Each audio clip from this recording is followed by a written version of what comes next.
This is The Guardian.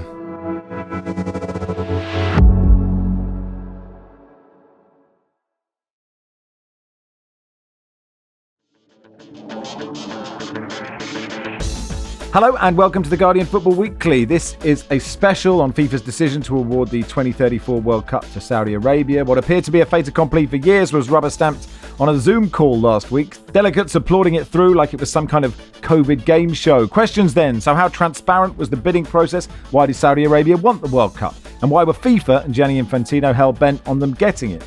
How have FAs around the world reacted? What can they do? Much like Qatar, there are big questions over the rights of migrant workers, given the amount of stadia and infrastructure planned, including building a Czechs Notes new stadium 350 metres above the ground in a city that doesn't exist yet. The rights of women and LGBTQ plus community also need serious consideration. Saudi Arabia does have a strong football culture. Many fans from the Middle East and Asia love the Qatar World Cup.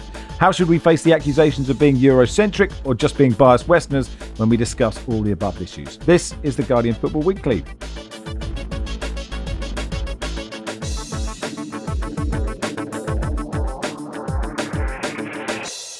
On the panel today, Barry Glendenning, welcome. Hi, Max. Nick Ames, who's written extensively on the Saudi bid and the Qatar World Cup before that. Hey, Nick. Hello, Max. Philippe Auclair, Football Weekly's moral conscience. Bonjour, ça va? Ça va très bien, Max, merci. And a friend of the pod, Lina Al-Hathloul, Saudi human rights activist, who you may remember we talked about when Saudi Arabia were going to buy Newcastle, about her sister who was imprisoned by the Saudi regime, also fighting for women's rights. Lina, thank you so much for coming on. How are you? Hi, Max. Thank you so much. I'm good. Let's begin with the process. FIFA boss Gianni Infantino announced the decision to award the tournament to Saudi Arabia in that Zoom meeting I mentioned in the intro. This is how it sounded. And last but not least, it is a great pleasure that I can confirm that the host of the FIFA World Cup 2034 will be Saudi Arabia. Mabruk. Mabruk to our friends in Riyadh. The bidding was officially opened on the 6th of October 2023. It gave prospective countries just 25 days to get a bid together, something that usually takes months, and that Saudi Arabia had been prepping for some time. Apart from that bidding process, no confederation that has hosted the World Cup can host the following two, which meant 2034 had to go to Asia or Oceania. And that left us with the slim hope that Australia might scramble a bid at the 11th hour. But in reality, the process had been, it feels, gamed to ensure that Saudi Arabia were the sole bidder. Philippe, what do you make of the process? Oh, the process was a shocker because, in fact, you refer to the principle of rotation between confederations. And obviously, one big problem for having a Saudi World Cup was the fact that you had other confederations which qualified, and notably UEFA, CONMEBOL, and CAF. So Europe, South America, and Africa. And the decision which basically made sure that Saudi Arabia would get the 2034 World Cup was when FIFA announced there would be one only unique candidacy for the 2030 World Cup, which would be the joint Spain, Portugal, and Morocco bid. So that put two confederations out of the running for 2034, i.e. UEFA, Spain and Portugal, and Africa, CAF, because of Morocco. And then there was something very clever, let's put it that way, which happened, which is that FIFA decided, because it was the tournament that would be the 100th anniversary of the first World Cup, which took place in Uruguay. So a few games were delocalized, so to speak, 3 games indeed, and were given, the first 3 games, to South America, to Uruguay, Argentina, and Paraguay, if I'm not mistaken, Chile being left aside. But that meant that CONMEBOL, South America, basically received some games and therefore was considered to have hosted, little rabbit ears here, to have hosted a World Cup, which left only Asia and Oceania to compete. Oceania doesn't have the means to welcome a 48-team World Cup because this would be a 48 team World Cup. So this left Australia, which at one point was thinking of giving to having a joint bid with Singapore, the Asian Confederation moved in very quickly and said, well, no, we have one candidate, and this candidate is Saudi Arabia. Singapore, I think, were the first to say, no, we're not part, we're not going to bid against our brothers. And Australia, who had in mind to get the 2026 Women's Asian Cup and perhaps an edition of the Club World Cup, FIFA Club World Cup as well, decided to withdraw. So therefore, from that moment on, we knew that Saudi Arabia would get 2034. I mean, one thing which is quite extraordinary is that the Saudi declared their interest in hosting the 2034 World Cup only 81 minutes, Max, after the decision of FIFA to award the 2030 World Cup to Spain, Portugal, and Morocco. I mean, it had been a stitch up. We all knew this was going to happen. And I think the only thing which surprised us was the brazenness of the process. Nick, the Zoom presentation was bizarre, wasn't it? Sort of like an enormous online celebrity squares. What did you make of that? And why do you think it was just done online like that?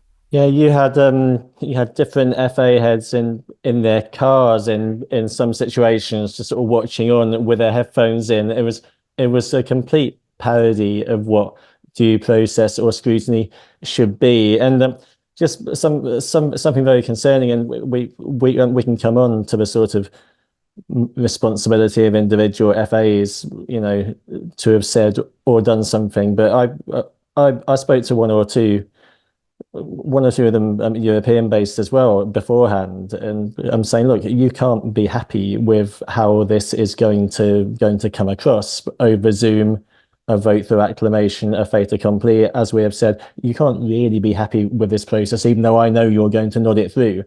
And the answer from a couple of these people was no, we're really not happy. A few of us are really unhappy about how this is going down, but we're going to do it anyway.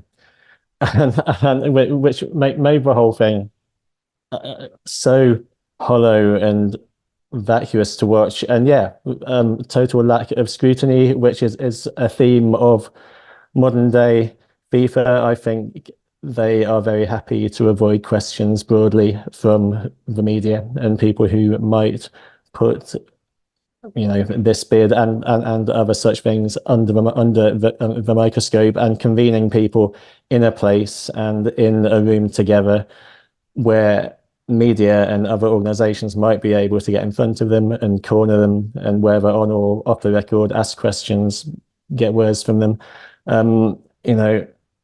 It's not convenient for them now. So doing it online under the sort of husk of sustainability, we're saving on flights, this, that, and the other, was an absolute sham. And even more of a sham knowing that a lot of these people were waving, applauding, thumbs up, whatever, this whole farce through, without believing in it for one moment, which I think is one of the most depressing things about all this. We sort of know why Saudi Arabia want to host the World Cup. Is this a sign then that they feel that what they've done in sport so far has achieved its purpose? The whole procedure has been engineered for Saudi Arabia to have an undemocratic win. Is really, it's just so shocking. And I'm not surprised, but I'm just surprised that everyone is not able to stop it. The Saudi authorities really are very proud of how this went. They're telling the world, this is how we rule, and we've really managed to impose our way of seeing things, our way of ruling, and our policies, without anyone being able to say anything. And this is where I thought, okay, it's the beginning of a new era, really. Going back to your question, I think that the premise of your question is to say that Saudi Arabia maybe has as a main goal when investing in sport to whitewash its human rights record or to rebrand itself. I tend to say that Saudi Arabia, as undemocratic and brutal the authorities are, I think that there is also a soft power strategy, and it's not necessarily about rebranding itself or but what we see is the consequences of everyone's silence is that Saudi Arabia really managed to embolden itself and cover up everything that's happening in the country, and it created a bubble that is really far, far, far from the reality of what people live in Saudi Arabia. I mean, Saudi Arabia, maybe just as a reminder, since Mohammed bin Salman came to power in 2016, more or less, it has turned into a police state, meaning that the beginning of the institutions that we've had have been completely dismantled. Mohammed bin Salman rules the country with a very strong, firm arm, and no one can contest anything he says. And sports, of course, plays a very important role in that. And the PIF specifically, I invite everyone to read the new Human Rights Watch report called "The Man Who Bought the World," and it really shows you how our sovereign fund has been completely restructured in order for Mohammed bin Salman to have complete power over that. And so, to remind everyone, what is Saudi Arabia today? Saudi Arabia is a police state that is governed by Mohammed bin Salman himself, where people can get forcibly disappeared for tweets, where women have been tortured in prison, where this year, actually, we have broken the record of the number of executions, and where free speech has been completely forbidden, or you can get arrested for saying barely anything, and you don't have any clear red lines. Given that everyone has accepted Saudi money unconditionally, it leads to whitewashing, because no one speaks about the reality on the ground, because no one really wants to take the risk to speak about Saudi abuses, because everyone sees interest in accepting Saudi money. Then what this leads to Mohammed bin Salman being empowered. This leads to the Saudi people's reality being veiled, covered, and then it also, in the long term, will have an effect on the rule of law for everyone in general. When I said that it's about the rule of law, it's about democratic principles, it's about, fundamental freedoms that no one really seems to understand that they have the privilege of living. There's a British journalist who has been forbidden from entering a boxing match in the UK because he criticized the Saudi regime. And that boxing match was hosted and funded by the Saudi regime. So the extent to which the Saudi government is willing to go to silence people, to muzzle people, goes far beyond the Saudi borders.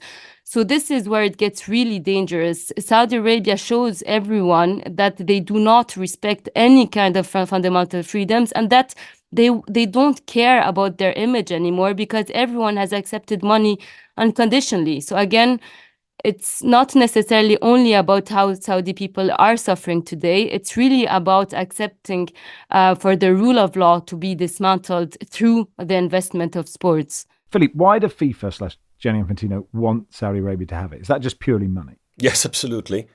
I don't see any other reason or purpose for that. I think it's a meeting of minds when it comes to the ambitions of one country or one regime rather than one country and one organization. The links between FIFA and Saudi Arabia are extremely deep. But what is very interesting is how quickly it's happened, because you will remember that FIFA's favorite partner was Qatar up until the 2022 World Cup. And then it moved to Saudi, which of course is a bit of when you know a bit about geopolitics, Qatar and Saudi Arabia perhaps being not the best of friends is an interesting, shall we say, change of focus. But yes, like you saw another example for the Club World Cup, which is happening in 2025, the extended Club World Cup taking place in the US in June and July. FIFA was really struggling to get, and is really struggling to get, anybody interested in that. It just so happens that the broadcasting rights have been given to DAZN or DAZN. I mean, people say it differently in different countries. And who is going to invest 1 billion into DAZN? It's Saudi Arabia. And you could carry on like this. Who is the biggest sponsor to have arrived on FIFA's doorstep recently? Saudi Aramco, of course, which is the oil producer, which happens, by the way, to be where a certain Yasser Al-Rumayyan, who is also the president of Newcastle, plays a very big role in there, as he plays a very big role in PIF.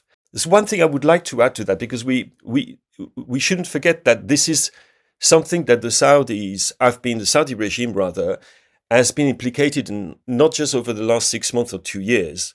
There's something which coincides with the way that MBS has taken over power. You will remember the 2017 bloodless coup, basically. And since then, you've had people like Yasser Al-Misraal, who is the president of the Saudi Arabia Football Federation, traveling around the world, signing memorandums of understanding with local football federations and confederations even, 48 in total. And which is exactly an illustration of what Lina was talking about. That you make people dependent on your money, and therefore afterwards nobody dares say anything against you. So some federations, all their money comes from FIFA. FIFA wants money from the Saudis. It's a kind of vicious circle which is established here. At the same time, perhaps for these countries which are not directly dependent on FIFA money, what you use sponsorship. There was a recent report by Play the Game, the Danish organization, which identified 910 sponsorships, of which 194 were in football. So you feed money into the system, the sports system, and in football in particular, and you make people, in a way, dependent on you for their financing. And FIFA does want to make more and more and more money. Where's the money going to come from? Well, you've got a very willing customer here, which is Saudi Arabia. Let's go for them. So yes, the answer, it's a very long answer to come back to the very first word of my response, which is yes, from FIFA's angle and from the football world and from the sports world at large, it's money. I think this is a great discussion to have and a great podcast to do, but I'm already getting a sense of deja vu, harking back to discussions we had in the build-up to Qatar. And in the build-up to the World Cup in Saudi Arabia, there'll be talk like this discussion we're having here about concerns over human rights abuses, LGBT plus rights, the weather, the football calendar, migrant workers, the treatment of women. But I'm just worried that that's all it will be. It will be talk. And we'll still end up, if we're still kicking around in 10 years' time, watching that World Cup in Saudi Arabia, enjoying it and reporting on it. And the audience, the Football Weekly audience, I suspect we're already preaching to the choir. They already agree with us.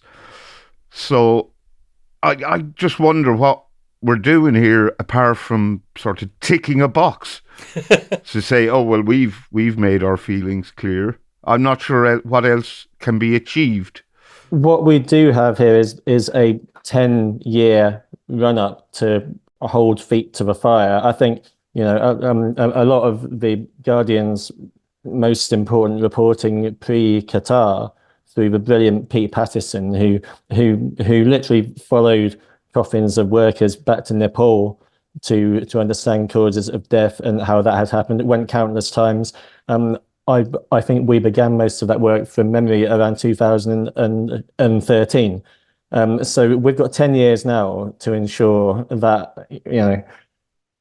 in some ways it's making the best of a shocking situation, but we've got a long time to be able to, as media and as fans and as stakeholders in football, bring people together to work out how best to interrogate what is going on. And 10 years it is a long time. The world can change pretty quickly. Football changes all the time. What will international football look like then? So I think with 10 years, we've got time to build quite a lot of momentum up in this discussion. I know that's slightly abstract, but it is a long time to be able to, put forces behind it. I mean, we have 10 years, as has been said, and us Saudis, we don't have the privilege to say that it's only a ticking box game.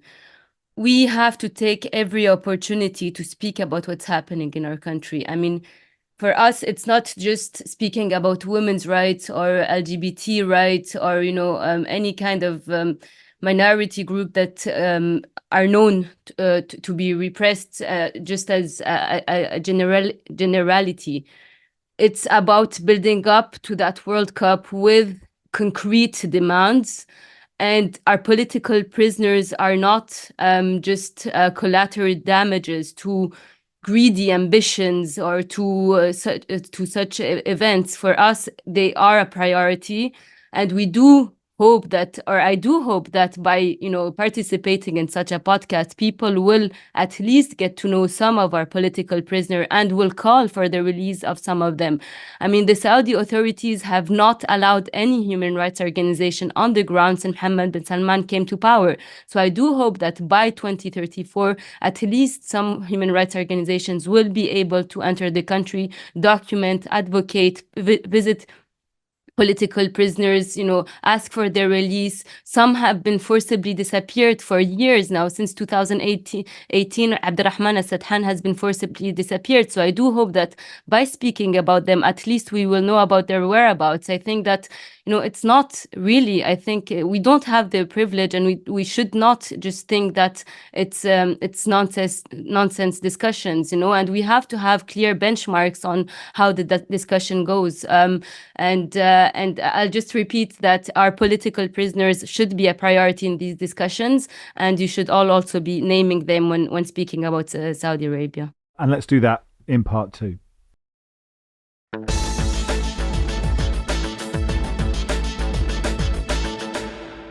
Welcome to part 2 of the Guardian Football Weekly, and let's talk about human rights. And that does include women's rights, LGBTQ plus rights, workers and migrant workers' rights as well. And Lina, as you said, political prisoners. So as you say, we want to talk about them. Tell us about them. Yeah, just maybe to start, I would say that women's rights, migrant workers' rights, LGBTQ rights, all of that are secondary. Because first, what we have to do is be able to speak in Saudi Arabia, be able to be human rights defenders. And as long as people get imprisoned for demanding their basic rights, then we cannot speak about any other minorities. And so first, the priority is to release all political prisoners, including those who have been arrested and sentenced for tweeting. I mean, one case is Salma al-Shihab. Salma al-Shihab was sentenced to 27 years in prison. She just went on vacation in Saudi Arabia to visit her family, and they saw tweets of her where she was standing in solidarity with my sister. She is still in prison. Another case is Manah al-Ratebi, sentenced to 11 years for tweeting under feminist hashtags and for not wearing a abaya, the black clothing. So our prisons are full for people who have dared to speak their mind and who have advocated for a better country. The second thing that has to be known is, again, as I said, human rights organizations are not allowed on the ground. Trials are held behind closed doors. Executions are held behind closed doors, so we don't know what's happening in the country. And in order to get information, us as human rights organizations, people have to take the risk either to flee the country with court documents and show them to us, or take the risk to speak inside. And we've lost so many of our sources who are now probably in prison. So it's a complete police state where, everyone has been muzzled, and this has to be understood. Now going to minorities or groups' rights. When we speak about women's rights, I think that people in 2034, when people will go, they won't see the problem, because Saudi Arabia really has managed to create a bubble inside the country where tourists and Western people mostly cannot see the violations. So, for example, they've allowed women to drive, but no one could see that the women who have been leading the fight of women to drive were actually imprisoned, forcibly disappeared, and brutally tortured. Another example is that, you can see women now in cafes, and, you have mixed places, and women mostly can wear what they want. But again, it's not institutional. A policeman can consider a woman as being indecent and arrest her for that. And most of the women who get arrested for being indecent, quote unquote, are women from families that do not have the protection of their families, because you still have the male guardianship system.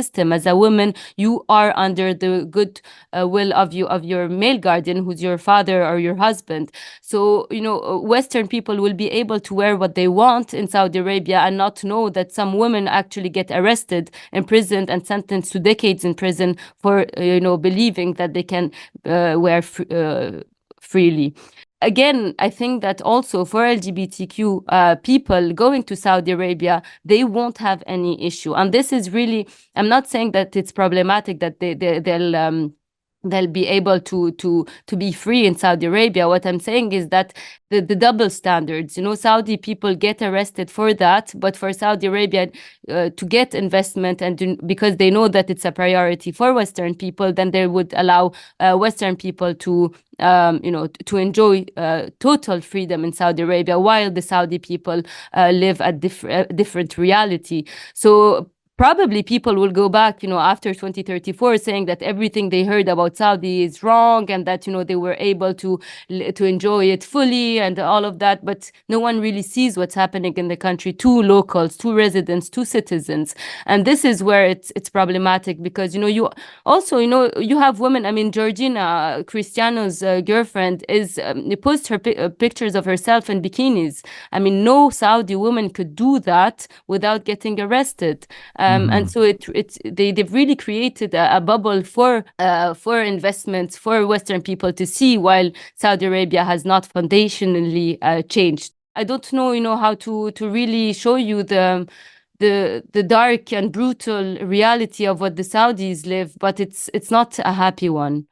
Gianni Infantino has said in the past, we are of course aware of critics and fears. I fully trust our hosts to address all open points, and I fully expect them to deliver tournaments that meet the world's expectations. This is what we expect and look forward to: social improvements, positive human rights impacts. The world will be watching, and it is positive that the unique spotlight of the World Cup is on what can and should be improved so that this can be addressed effectively and we can have real and lasting change. Barry. Very interesting that Lina says that, actually, because during the World Cup of Qatar, you would occasionally see social media posts or indeed articles from football writers who sort of went, well, I went for a jog at 6 o'clock in the morning and I didn't see anyone working in conditions hotter than the sun, and any locals I encountered were smiling and happy, so everything must be okay. And even now we're seeing some UK journalists, and it may well be happening in other countries, who look like they're already getting their ducks in a row ahead of Saudi Arabia 2034, going, well, maybe it's not as sinister and bleak as it seems. Let's maybe give it a chance. It's quite depressing to see that happening. Nick, can we talk about workers' rights and migrant workers as well? You've written about the infrastructure because, Saudi Arabia does have a football culture, which we'll get to. There are stadia there, but they are going to build a lot, and that will involve a lot of, and a whole city that they're planning on building, and that will involve a lot of migrant workers. A big number to remember at this point is 21,000, which is the number of, I think it's Nepali, Indian, and Bangladeshi workers that are already reported to have died in Saudi Arabia since its Grand Vision 2030 plan was launched, I think, eight years or so ago. So look, there is already reportedly a lot of blood on the country's hands from this big rebuild it's doing. And as we know, I mean, laughably, given the score that FIFA gave Saudi's bid in its feasibility report. Yeah, they were given a 419.8 out of 500, which is the same score for stadia in the USA, even though those stadia in the USA almost all exist. Which is crazy. It's like reviewing a restaurant but showing up and they've actually got nothing on the menu yet. It's mad, and there's always going to be a bit of a leap of faith with such documents, obviously, because work has to be carried out. But this was egregious. So you've got most of the stadiums not yet built, but very lavishly planned. A lot of it by companies with at least offices or presences in the UK, by the way. You've got an entire city, NEOM, which if listeners haven't heard about it, NEOM, NEOM, it's well worth looking up and seeing what the extravagant plan for a long, very thin line raised, I think, 300 meters above the ground, supposedly going for about 110 kilometers. Looks like. I think plans for that have already had to be scaled back to some extent. And this is going to take a lot of work. It's going to take tens and hundreds of thousands of workers. It is already. And we've seen the human cost in Qatar. That's been written about at length. We've seen how reparations to those workers, by the way, have not been made by FIFA. We see no guarantee that will be made at this time at all. And we don't see any obvious concrete pledge or fix that this is not going to happen again. Workers working in really bleak, searingly hot conditions, working far longer hours than they should, often physically unprepared for this kind of work as well. There's just nobody who can guarantee you that tens of thousands of people are not going to die in an adjacent way to the construction of this tournament. And even during it, I mean, I don't know if this is a directly related point or not, but a few hours after the Argentina versus Netherlands World Cup quarterfinal in Doha, a Kenyan worker died falling off Lusail Stadium. And it was written about, but not seen as a huge deal. And I don't think it's appropriate to go into reasons or causes or anything like that. But you can look at that and make your own conclusions. This was happening in Qatar in front of our eyes. That is happening in front of our eyes on our watch. And there's absolutely no mechanism that I have seen that convinces me that it won't happen again. Saudi Arabia says it maintains robust regulations and standards to safeguard workers' rights and that thorough investigations are conducted into all workplace incidents. Suggestions of negligence or lack of transparency are unfounded, it added. Lina, you wanted to come in. So basically, NEOM, when MBS talks about NEOM, he says that it's a new megacity project that is built on virgin lands, that no one was living there, and so forth and so on. But actually, you have villages where people have been there for hundreds and hundreds of years, and they have been brutally displaced. And the ones who have refused to leave their houses were actually arrested, prosecuted, and imprisoned. 5 are on death row for having refused to leave their houses. So the Saudis are actually going to have their heads cut because they refuse to leave their houses to make a way for a city that will be hosting the World Cup. It goes, it's as horrible as that. And I think that it has to be reminded to everyone. And of course, we also monitored a migrant worker's death while working on NEOM, and the issue again is about the opacity and the lack of transparency in all of these procedures. The brother has contacted us, and he has no way to find out how his brother died. And when the Saudi authorities respond saying that everything has been investigated and there are no that all deaths are normal, or however they say that. The main question is, why are not independent monitors allowed on the ground? Why is it always the Saudi authorities investigating? Why is it always the Saudi authorities giving the response? So allow the UN special rapporteurs to be on the ground, allow human rights organizations to document things, and then we might say that there is, the beginning of transparency, and maybe we might trust the Saudi authorities' responses. But as long as everything is closed to independent monitors, then we cannot say that anything said by the Saudi authorities can be trusted, really.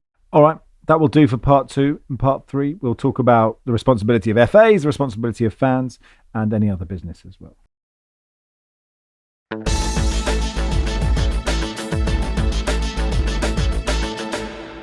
Welcome to part 3 of the Guardian Football Weekly. A question from Pepsi that says, I can't quite decide if I have a right to be annoyed about Saudi hosting the World Cup or whether I'm being an arrogant Westerner.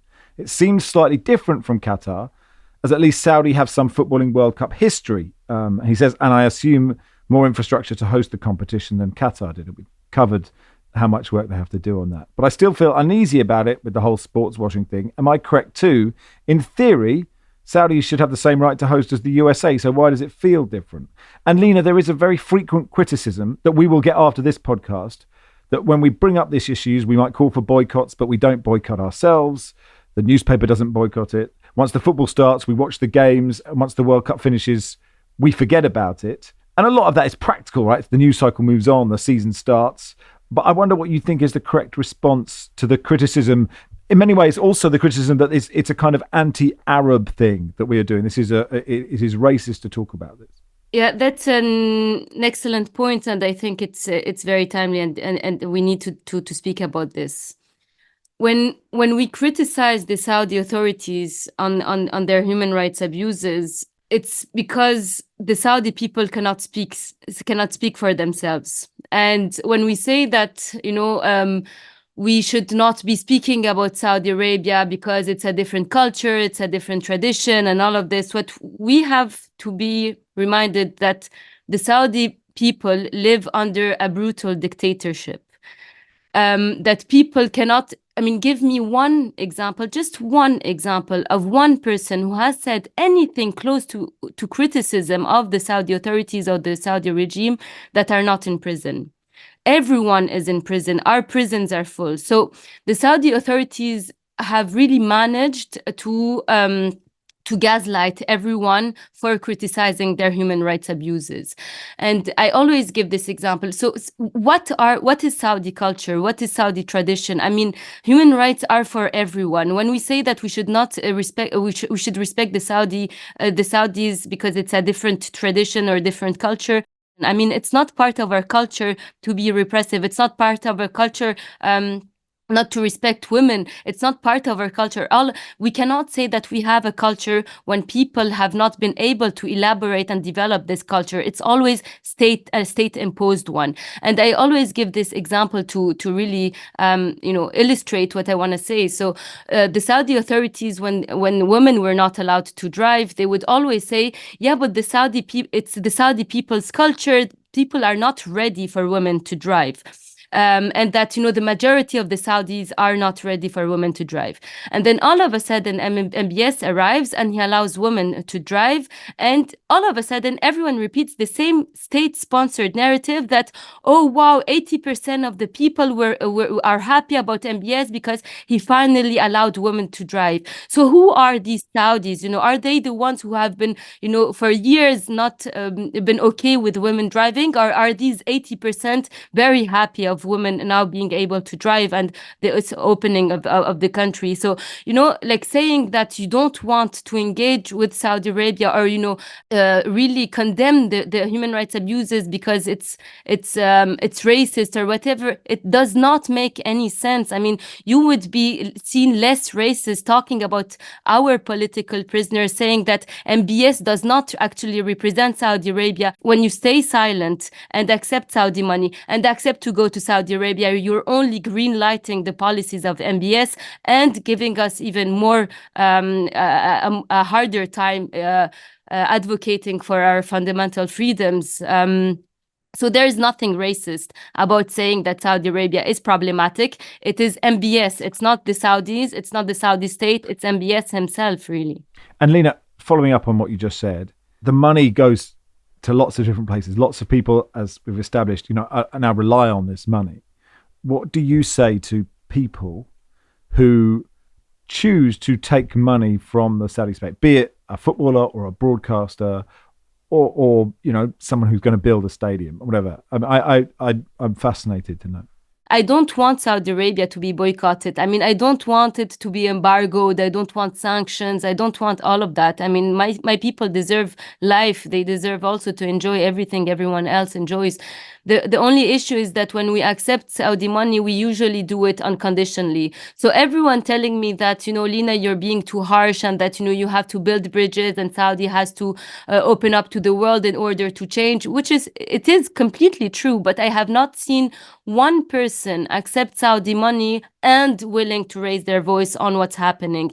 I have not seen one person accept Saudi money and at the same time talk about our political prisoners. So what we see is that Saudi money actually is always conditioned to silence. And this is where it's problematic. So if you do accept Saudi money and in exchange, allow yourself to be silenced in face of all of that, then you're really being complicit. It's really feeding a monster that will one day be unstoppable. A very important part of this is that the criticism should also be directed at the Western companies, and that's not orientalizing that, to say that the building constructors, to say that the people who are providing their know-how, their expertise to the building of those stadiums and its infrastructure are mostly coming from Western countries. So those companies have got to be put in front of their own responsibilities. And it's whataboutery. I mean, it always ends up with whataboutery. What were you not talking about the US? Well, Max, we will be talking about the US, won't we? And we'll be talking about Mexico and Canada, and we'll be talking about Morocco, for example. I've never quite understood this argument, I must say, because again, we've said it again and again, and I think Nick will probably can talk about this, but we could enjoy the fact that Saudi Arabia beat Argentina in Qatar. And we did, because that team represents not the regime, but the Saudi people. And it was, I would imagine, a huge explosion of joy from everybody there, and genuine joy, sporting joy, which should be celebrated. There is no contradiction in those two. It's this strange ambivalence that we have to have with sport in the 21st century, when the interests of so many different people and such different interests are intertwined to such an extent that we find ourselves saying, should I celebrate this goal by a Saudi player? Well, of course you should. Should I criticize the Saudi regime? Well, of course you should. Should I criticize the companies which are building the stadium? Of course you should. Should you criticize those reporters who are starting, we won't name names, but who are starting already to be nuanced, as they call it, about what is going on? Should we be also, I mean, maybe we can touch on that as well, be completely blind to the environmental impact of this World Cup, which is another aspect of it, which is very problematic, and it's which Western companies have got a big, big role to play. Whichever way you look at it, you're trying to find ways to silence yourself. And by silencing yourself, you're causing harm to the people who are suffering. Lina spoke very eloquently there about people who take Saudi money and then stay silent, but a lot of them don't stay silent. Some of them, and I'm looking at boxing here, actively become cheerleaders for the Saudi regime, and that's very worrying. And if boxing is doing that, I certainly can see football following suit. It is worth saying the Norwegian Football Federation president has spoken up. The only person in any footballing authority attempting to hold Infantino and FIFA to account. Lisa Klaveness, the Norwegian FA have refused to endorse the bid. The Swiss FA did endorse the bid but called for independent human rights monitoring. The English FA chose not to abstain or vote against. Germany's National Football Association announced it would vote in favour of both the Saudi Arabia bid and the multi-nation bid for 2030. What do we make? It feels, Nick, brave of the Norwegian FA, especially to do it alone. Yeah, they have a track record of, taking the right kind of stand. Lisa Klaveness is definitely not unhappy to ruffle feathers where they need to be ruffled, and I think those people expect it of her as well. So I don't think it was a surprise to too many people who've studied these things closely that it was Norway who came out and went on record and asked for their objections to be read out. I think it was by Infantino's number 2, Matthias Grafström, in the sham that happened last week. So I think the fact it was Norway themselves is no big surprise. The really depressing thing is that it was just them and a bit of Switzerland, and it goes back to what I said at the top, which was that there were a lot of people doing this who knew that what they were doing or what they were nodding through was not being done with good process or even with great intentions. The vast majority of FAs kept quiet, and it is a disgrace for many, many reasons. And there's a lot of very compromised people in football now. I suppose to counter that, you'd say, what can we expect of FAs? Our government is there trying to do, big fight business over there. Like, do we hold our FAs to a higher account than them?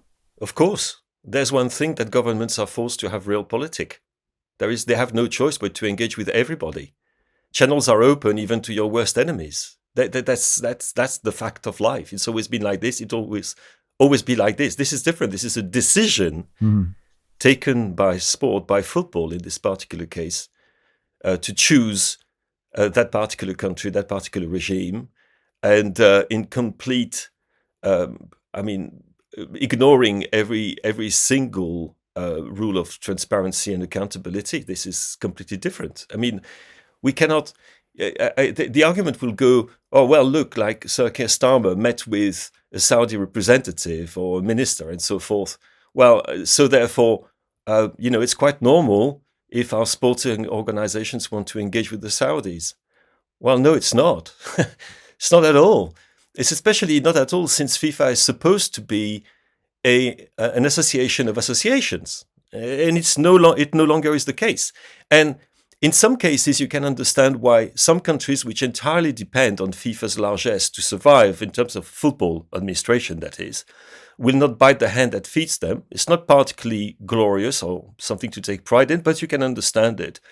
In the case of the FA, for example, there's been a complete lack of responsibility here. It's just that some weasel words were said. I think there was a kind of statement in which they said that they had met with the Saudi bidding committee and that assurances had been given and that was okay. That's as far as it went. These federations, these member associations do not depend on FIFA's money to survive. The FA is rich, wealthy. The French FA is exactly the same, but they still went along with it because they're thinking beyond that. Okay, I want to be in FIFA's good books because I might want to buy for the 2038 World Cup, for example, something, things like that.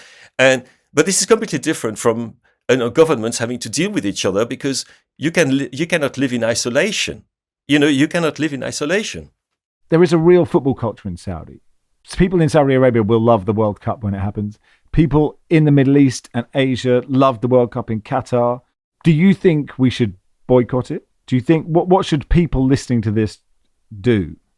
It's a very difficult question. I am abroad and I don't think I should prevent my people from anything I would be enjoying here. The thing is, I do hope that with people engaging, whether going to Saudi or watching it here or commenting on it online, would have the victims of the Saudi regime in their mind. And one thing to do is really, do not boycott if you don't want to boycott, but if you boycott, don't say it's me.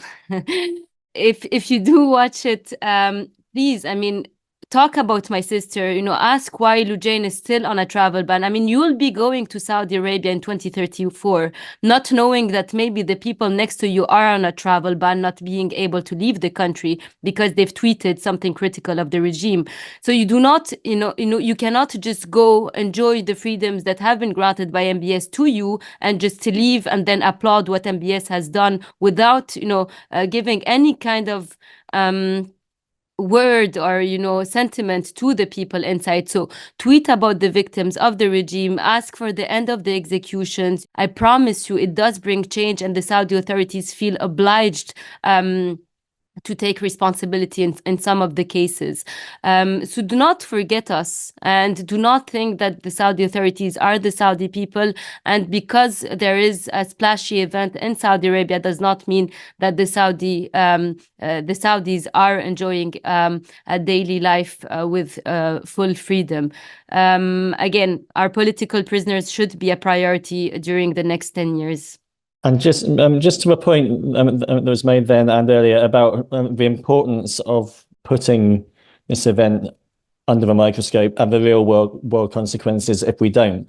I look back at Russia 2018, which, with some very honourable exceptions, by the way, was, I think, a bit of a failure in journalism. And I count myself in this, by the way, as well, in terms of going out there, not really acknowledging enough what was already happening and had already been happening from Putin in Crimea and the Donbass, and going out there and basically reporting on and enjoying the football and not really holding or seeing what was about to come and holding it to scrutiny. Now, we all know what has happened since then. And we all know that if you are European and other parts of the world too, what has happened since then, the full-scale invasion of Ukraine, has directly affected you in some way.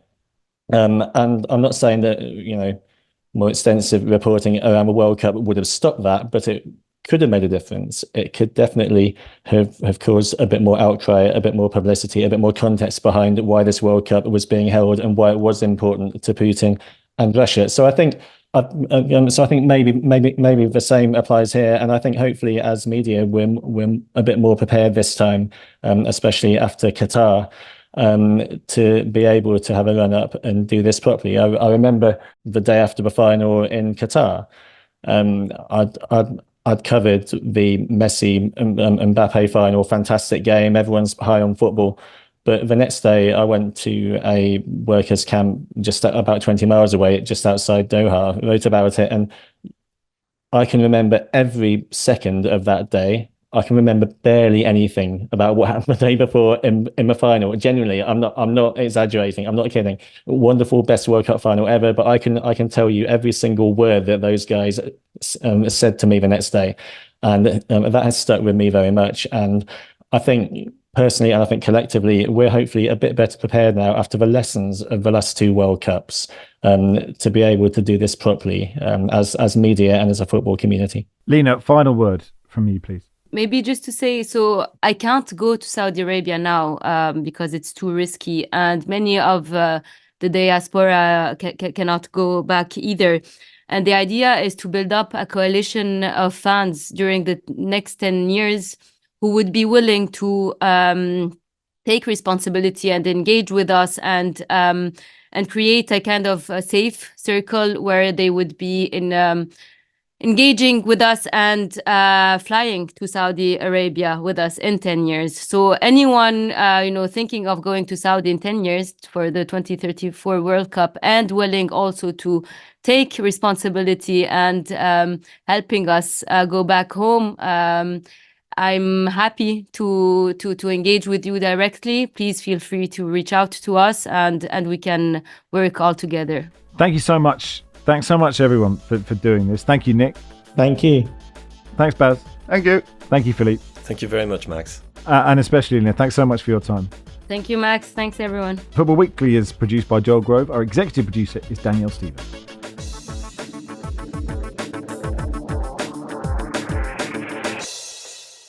This is The Guardian.